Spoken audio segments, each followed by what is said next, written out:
The stories contained in this podcast are the recollections of the guests we've invited onto the show. We are an outlet for people to share their truths, and we accept no legal responsibilities for the stories contained herein. I'm Kendra Sheets. And I'm Rich Gill. And this is Enough, a podcast that aims to shine light into the darkened corners of the music industry while discussing the ways we can and should improve ourselves and, in turn, our community. Welcome back to another episode of the Enough podcast. This is Subtext, which is our more information-driven subset of the podcast. Today, we will be diving into something, an event, I don't know if I'd even call it an event as a cultural touchstone. Phenomena? Yeah. Something like a phenomena.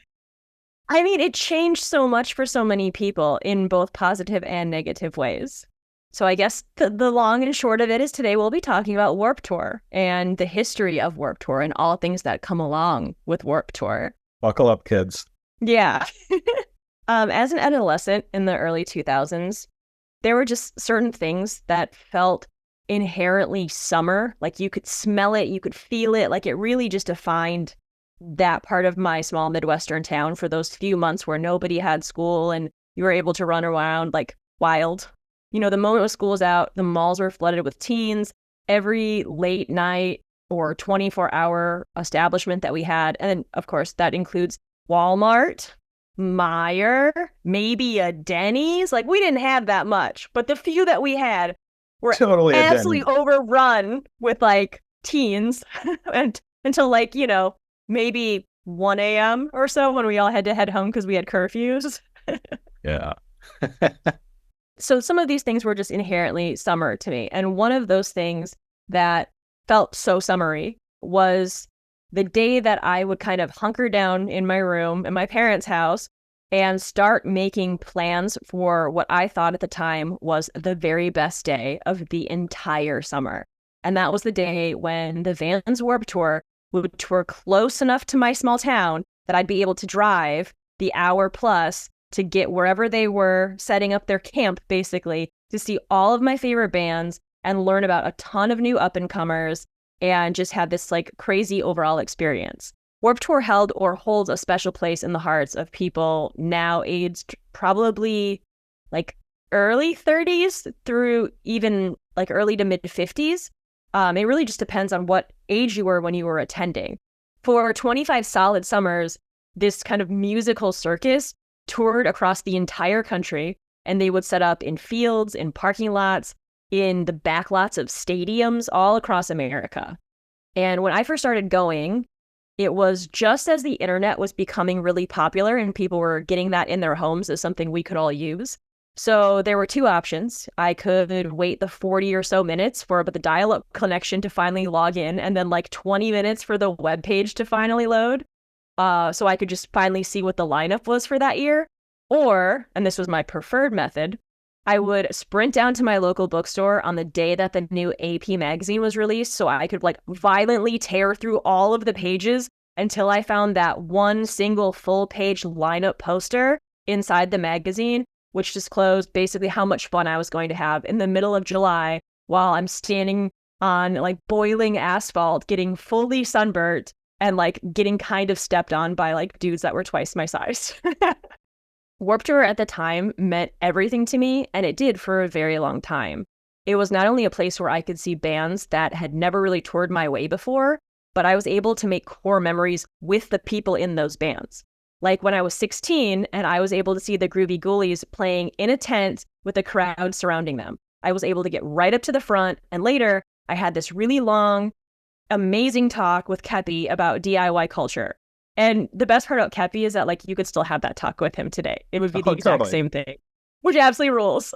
People were having that conversation with him on Instagram 2 weeks ago. That's correct. Warped was also a place where I, at like 15 to 17, got invited by adult men in their 20s and 30s to hang out afterwards at the Warped Tour barbecue, which ran late into the evening, or at least until whenever bus call was. It was on Warped Tour where I was invited onto my very first Greyhound-sized tour bus. It was at Warped Tour where I snapped a photo with one of my like ultimate punk idols and talked to him about like how at 15, 16, I was like enamored with the fact that he had a recording studio built inside of his home in Los Angeles, only to have him invite 16-year-old me to visit him sometime in LA. It was also at Warped Tour where a member of a sci-fi themed West Coast band picked me up and tried to aggressively push me into their Sprinter van, despite me kicking and shouting, only to shame me when I escaped because he was just trying to have some fun. Warped Tour was, as so many things in the punk genre and the world have been for me, a godsend and a fucking disaster. It was punk rock summer camp where we were all absolutely free, but not everyone had the exact same goals of enjoying music and meeting idols, getting signatures of their favorite band members and snapping some photos. Everyone's experience with Warped Tour has been different, but mine seemingly echoes experiences of people who have come out publicly over the years, which is what we'll be diving into further on in this episode. Let's start with a quick history lesson. Warped Tour was started in 1995 by Kevin Lyman, who would later become the face of the festival, along with Ray Woodbury. It kind of started out as a touring alt-rock festival, basically like the younger sibling of Lollapalooza, which Lyman was also a part of, when the alternative that Lollapalooza was showcasing had pretty much become the mainstream. Warped later morphed into mainly a punk rock festival, while also, over the years, showcasing various other genres of music like heavy metal, hip-hop, swing, if anyone remembers the 5 minutes that was a thing in the 90s, ska, and some other garbage genres that we'll get into in a little bit. It ended up becoming the longest running and most successful traveling festival in North America before shuttering in 2018, minus a few 2-day stands in 2019. In the near quarter century of its existence, the tour was at least partially, if not completely, for better or worse, depending on how you look at it, responsible for launching the careers of such diverse acts as Katy Perry, Motion City Soundtrack, Deftones, Limp Bizkit, Paramore, My Chemical Romance, Andrew WK, No Doubt, and Blink-182, who I saw on a flatbed truck that doubled as the second stage at Midway Stadium in St. Paul in 1997. And then a few years later, in 2001, when they did a one-off date in St. Paul, they had their very own stage, the Blink stage. So that was basically all because of Warped Tour. The tour also highlighted long-running legacy artists like Joan Jett, Social Distortion, Ice-T, 7 Seconds, The Buzzcocks, The Descendants, and basically every single ska punk, pop punk, skate punk, whatever punk band that existed in the 1990s and early 2000s. I'm not even fucking joking. Just think of any band from that time period, and I'm sure they played at least a couple Warped Tour shows. Also, in 1999, I saw a pre-Fergie version of Black Eyed Peas play between the rockabilly of The Living End and the ska punk of Less Than Jake. So Warped was all over the place with some of these artists back in the day. It did not give a fuck about genres. And I think that was one of the best parts, right? Like, it's so wild. We're so used to this homogenized lineup for shows now, but what Warped was doing is what some of my favorite show lineups do. You have things just kind of sprinkled in all across the board. You've got the best of, for a show lineup, the best of Chicago, the best of Chicago's North Side. You're not just doing hardcore or just punk. You've got a couple of different things. So every set's very different. There's very different engagement opportunities. And there's different people all coming together. It's not always the same people that you always know from the same groups who do the exact same thing, which is just one of the reasons why I think it was so great. I think a lot of us mainly went there because it was like, oh, we're punk rock kids. We want to see like the punk bands. But then to be exposed to like hip hop artists or swing bands, like that's not stuff that was really in my wheelhouse. But I got to see it just because it was like, oh, I have, 10 minutes before whatever band I want to see is playing. So let's go check out the side stage and see what's going on over there. But yeah, with all the positives that we just talked about, the tour was not without its controversies, even from the beginning. In 1995, Sublime, who was one of the headliners on the inaugural jaunt, was asked to leave the tour for a week because of unruly behavior by their guests, which is crazy because they're just like Sublime stoners who like wear ponchos and hang up those big sheets that are tie-dyed like in their rooms. That's how I picture it anyway. Right. So their guests were too unruly. They were asked to leave for a week, but also they were asked to leave because of the fact that Bradley Noel's dog, Lou Dog, who was almost always on stage with the band, had bitten 4 people already. In 2001, both Esham and Eminem, cohorts D12, were kicked off the tour when D12 allegedly attacked Esham for mentioning Eminem's daughter in a song. And while I don't know much about hip-hop, I'll be the first person to bring that up. I know one thing. You do not mention Eminem's family in any song ever. That's like the number one rule. Yeah. But apparently they didn't know. In 2004, Guttermouth either left the tour or was kicked off the tour, depending on who you talk to, for either making fun of Simple Plan or complaining about the overly PC nature of the festival. Both reasons seem kind of dumb, so, like, who knows what's really going on there? Either way, they had removed themselves for the tour for a period of time. And then 2 years later, Chicago's Lawrence Arms were banned for life from ever performing at another Warped Tour event after bad-mouthing the tour on stage, with Kevin Lyman watching from the crowd. The tour also faced backlash from both bands and attendees for allowing the U.S. Army and pro-life organizations to have a presence at the festival. That is around the time when I remember going. Both of those organizations had setups there, and they would fly there, and they would try and give you stickers, and they would try to convince you to do a whole bunch of pull-ups on a pull-up bar to see if you were ready to join the U.S. Army. It was really off-putting at the time, and I was only like 13 to 18. I'm very curious. I would like to know if there's ever been, I'm sure there hasn't been any research on this, but how many people they got to sign up for the Army at Warped Tour? Booth at Warped Tour? Yeah. That's such a fucking weird dichotomy. I remember seeing people, like, as, you know, because they were kind of doing like the carnival barker thing to get the people over to do that pull-up bar thing. Those used to be at, like, not only do we have U.S. Army and like military booths or whatever at my high school, we definitely had them, not just at Warped Tour, but like the fairs that I went to growing up and like some of the other things. I remember that pull-up bar being like part of my childhood and going to like large scale events. And there would always be people that they would like carnival bark out at, you know, and try it. Come on, we dare you. I bet you could do, you know, we could do more than you. And so then, of course, you've got some like beefy tattooed dude. It's like, I can do this. And he just starts like handling it. And everyone kind of stops and stands around for a while and watches to see what's going on. And that's when they started passing out all of their like pro-war flyers, I guess they'd be. Pamphlets? Yeah. Yeah, pamphlets. That's a better word for it. But yeah, I very much remember that booth. I do remember the military one. I don't remember the pro-life one. That might have been around the time later that I stopped going. Yeah. Yeah, that's what I was thinking too. Well, despite all of the backlash and controversies that Warped Tour saw over the years, it continued to grow and reach new and younger audiences. By the 2010s, the alt-rock roots of the tour had basically been replaced by EDM, radio pop, what the kids at the time called screamo.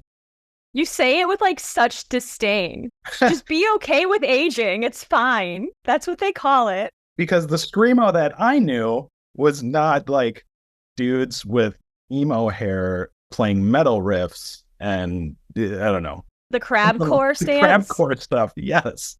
Yeah. I forgot about that term. Thank you, or don't. Like, oh. Enjoy your nightmares. Oh my God. So aside from all of these new sort of youth genres and movements, things also got pretty dark. In 2018, Taylor Telford wrote in an article in the Washington Post, quote, "The myth and marvel of Warped has been that it wasn't just concerned with whether you loved it, it claimed to love you back," end quote. And that's a really nice sentiment, and it's a nice thing to think about a traveling rock festival. And it's something that so many kids, myself included, Kendra included, who spent years seeing our favorite bands play that fucking tour every summer, believed with our whole entire hearts. The reality is that what it became was an abusive relationship, or, to make a dark analogy even darker, due to the age and power dynamic of some of these artists, it was like a teacher who molested you. So, let's take a few minutes and talk about some of the more egregious offenders that played Warped Tour, what the organizers did or didn't do, to protect its audience, and ultimately what the tour's legacy looks like 5 years after closing its doors.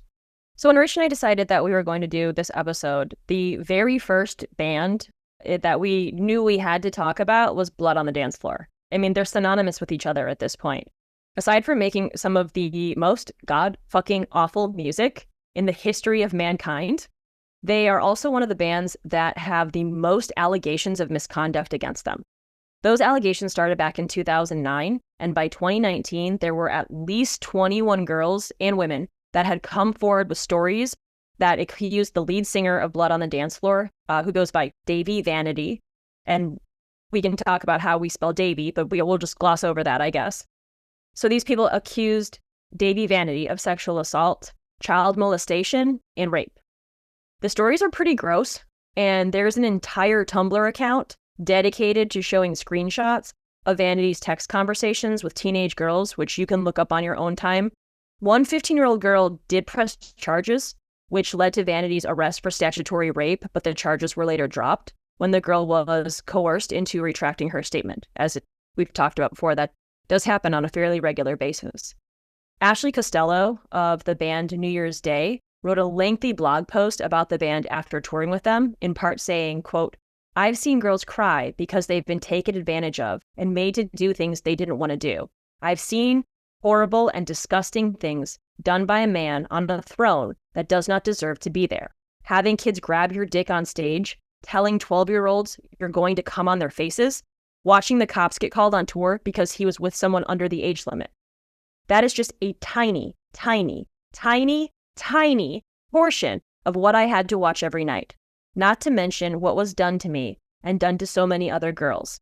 It was a fucking disgrace. It's disgusting." End quote. In 2020, the FBI confirmed that they were investigating Vanity, but as of today, no additional charges have been filed. Let's move along to 2012. That was the year that British band Lost Prophets spent the entire summer on the tour. We've spoken about this band at length whenever the topic of what's the absolute worst thing someone can do to another human being comes up, because singer Ian Watkins is always in the running for top spot in that category. Several months after their stint on the tour ended, Watkins was arrested and charged with a litany of truly horrific, terrifying crimes. In November of 2013, he pled guilty to attempted rape and sexual assault of a child under 13, although that was far from the extent of his crimes.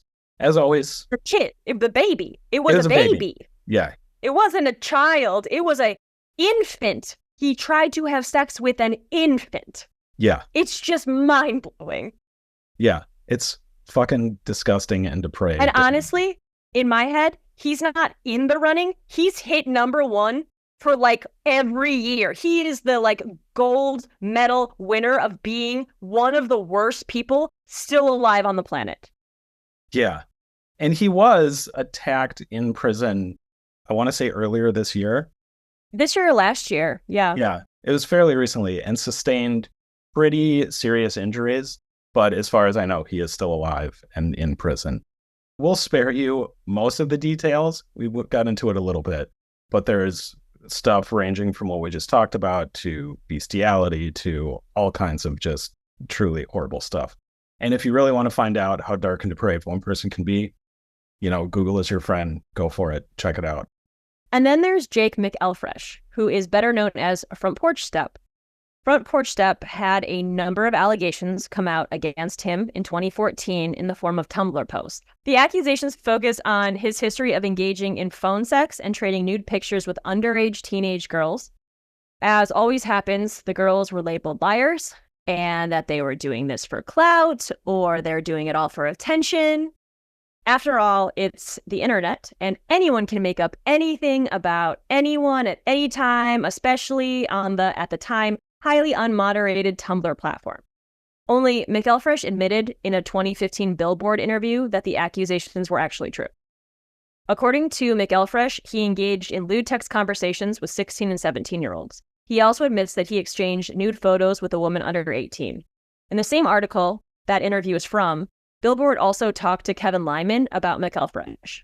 Initially, he wasn't going to have Front Porch Step play Warped Tour that year, but then later changed his mind and put him on a show, provided that McElfresh was monitored by professional counselors, his agent, and management team. So let's just get this straight. These accusations came out, and then Kevin brought him onto the tour post-accusations. This is not something where it might have happened during Warped Tour, it might have happened after. It was accusations first, booked on the tour second. And if I'm understanding the timeline, accusations and admittance. That's correct. Yeah. And then Lyman claimed that he wanted to help McElfresh and also that he, quote, couldn't live with myself if I didn't accept someone asking to give someone a hand up. The easy decision would have been to say, fuck you, Jake, I'm not helping anymore. Which is a nice sentiment that you're so concerned about an abuser and you want to give him a second chance. But what about the survivors of Jake McElfresh? What does putting him on the tour say to those people? Certainly not that you care about the abuse and manipulation that they went through. Certainly not that you're doing anything in addition to having other people watch him, supposedly, and hope that this doesn't happen again. There was really nothing put into place that would really keep him from engaging in similar behavior. Front Porch Step ended up postponing the rest of their tour plans, due in part to a change.org petition that amassed over 13,000 supporters. But those aren't the only problematic, to put it lightly, bands who played Warped Tour over the years. When we started talking about doing this episode, Kendra and I tried to make a complete list of bands with assault, abuse, or harassment allegations against them that either happened before, during, or after they were on the tour. But the list was so fucking long that it would have taken the entire episode just to get through it all. That said, here are a few more of the well-known bands that have faced accusations, like I said, either before, during, or after they were part of the tour. A Day to Remember, Black Veil Brides, Teenage Bottle Rocket, the aforementioned Katy Perry, Jeffree Star, Good Charlotte, Simple Plan, Newfound Glory, Anti-Flag, Slaves, Less Than Jake, Falling in Reverse, 30 Seconds to Mars, Atreyu, Saves the Day, Brand New, Dem Atlas, and on and on and on and on and fucking on. It never ends. And while you can't necessarily put blame on the tour for platforming artists years before allegations came out, Katy Perry, for example, played Warped in 2008, which was a full 12 years before she was accused of exposing a music video co-star to her friends without his consent, or for trying to kiss a TV co-host, also without her consent. But what about the Anti-Flags and Blood on the Dance Floors and Johnny Craig's, who were victimizing people during the years they were on the tour, regardless if it happened on Warped Tour grounds or on a different tour altogether? What about that? What was Warped Tour doing about those people? And that's a great question. And that big man in charge, Kevin Lyman, has an answer for you, Rich. Oh, good. In a Billboard interview from 2017, he is quoted as saying, quote, "That sexual harassment didn't happen on Warped Tour. If you go through every one of those stories, it didn't happen on Warped Tour. But if you really go through all that stuff, things happen prior to the tour it's part of the culture." Well, that's charming. I don't know about you, but I think that's a fabulous quote. It's just part of the culture. You just got to deal with it, Kendra. And it didn't happen during, because people knew if they were doing it before that they were going to stop, especially when they were exposed to younger people who idolized them on a day-to-day basis as they were traveling to a different state every single day, usually chugging down large amounts of booze or caffeine, exhausted, sweaty. It sounds like they would just put all of their misgivings on hiatus. They would just stop for those few months. It didn't happen on Warped Tour. They would know better to not, and then pick it up again once the tour had ended. Oh, yeah. Yeah, that sounds right. That's how it works. But in that exact same interview, Lyman also talks about how Warped Tour handled allegations, such as these that actually did happen on the tour. He states, quote, "The way we used to deal with any problem was if we found out an artist was disrespecting a woman, they were usually brought back behind a tour bus by some people on the tour and given a few options in life. Your life was not being threatened, but you were educated out there. There's artists that come to me and go, you know what? I was young. I didn't know I was offending the woman.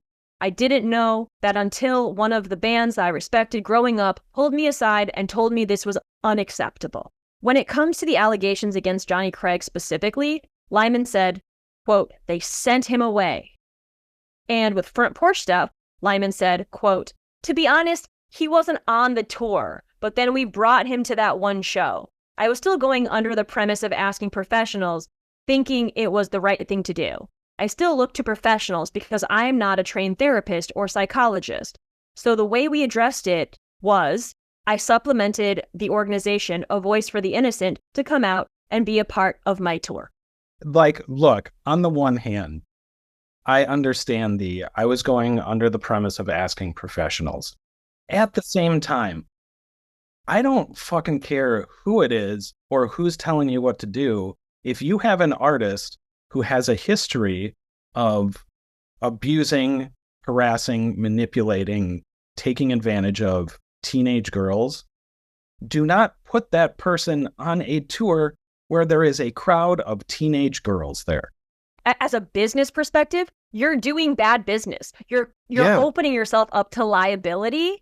And then that's not even considering what could actually happen in regards to the emotional and physical trauma that some of these people could face. And I'm just talking on a business end. You suck. This is a bad choice. Yeah, bad business move. So just because no one was assaulted at that particular performance, does it make it okay?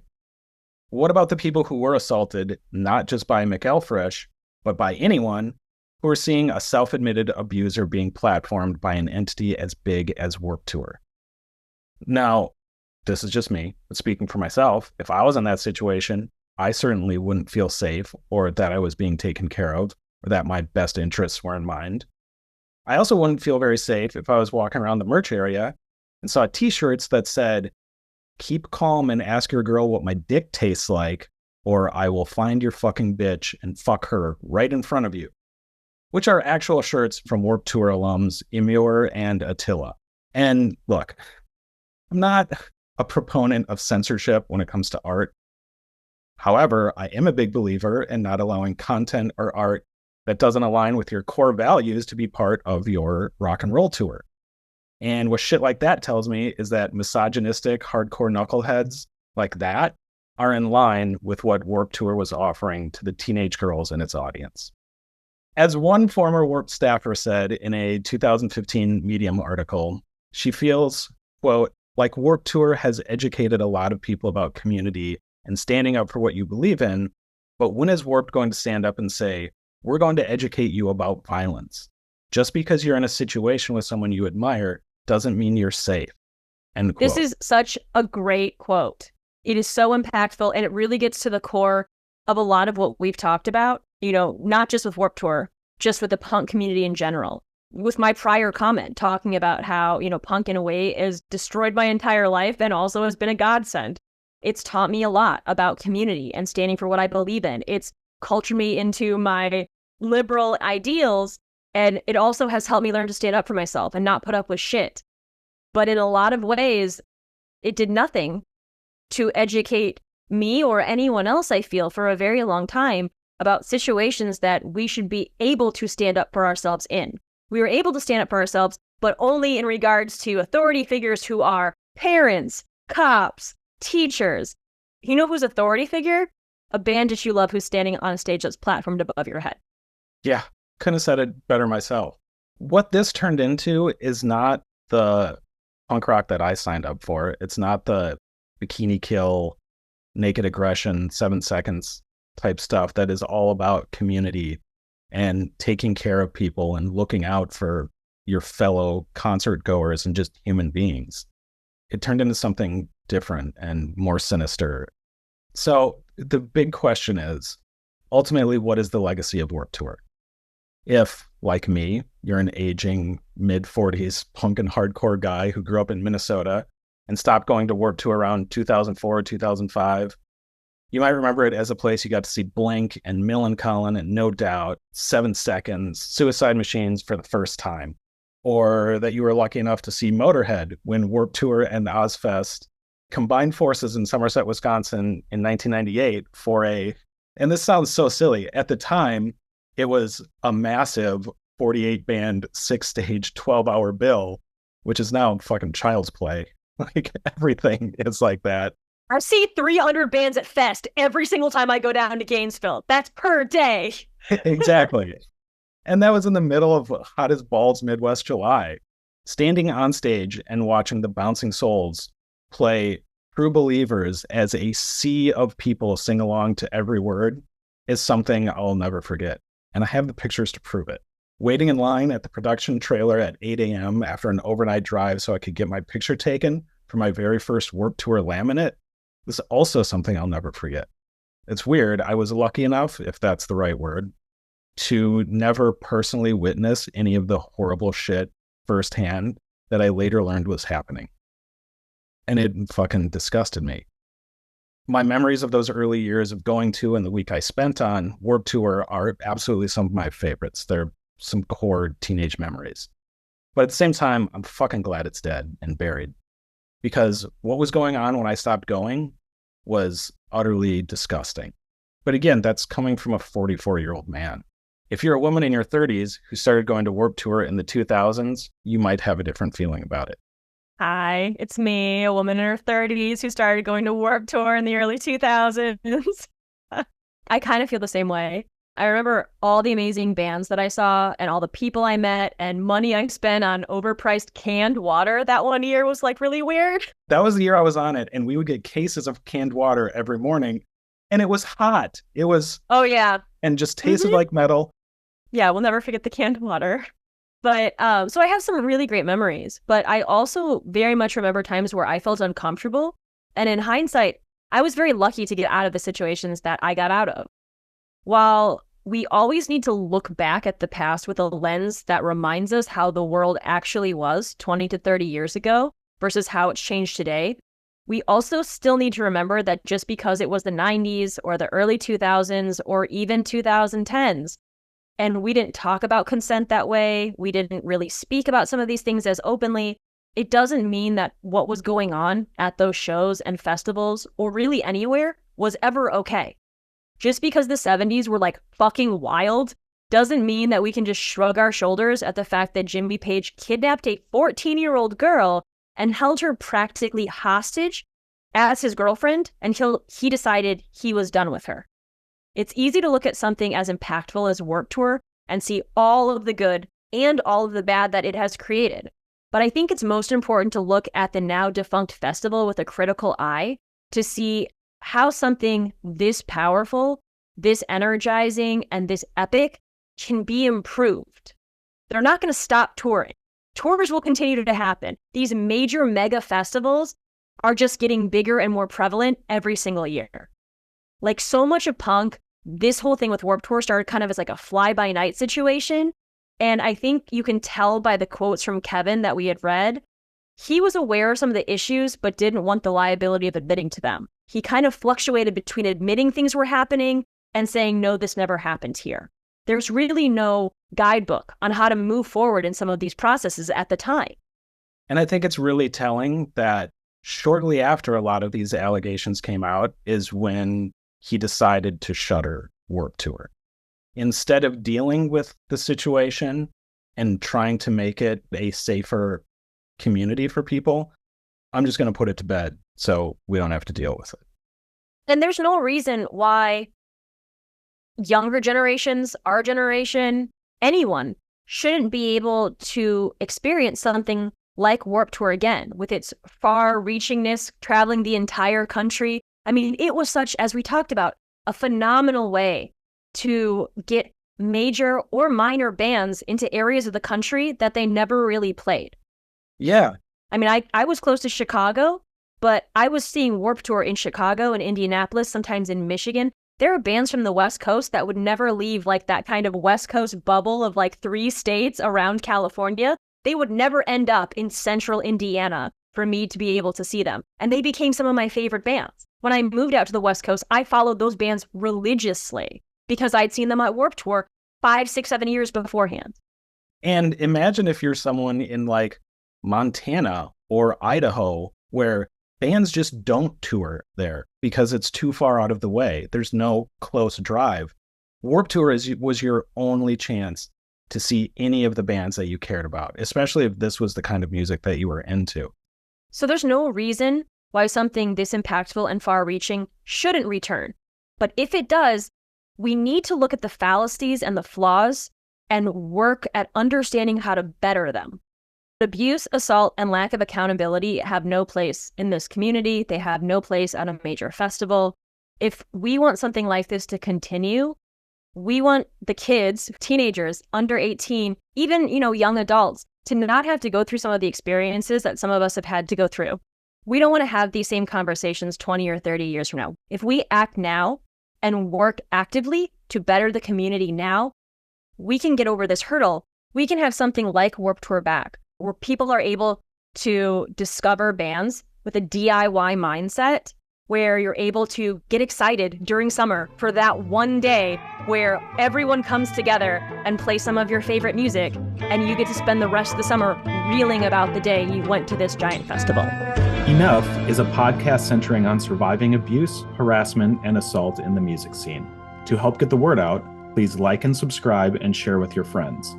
If you have been on the receiving end of harm from someone, be it artist, venue owner, booking agent, audience member, or someone else, and would like to share your story on a future episode, please reach out to us at thisisenoughpodcast@gmail.com. All correspondences are kept confidential.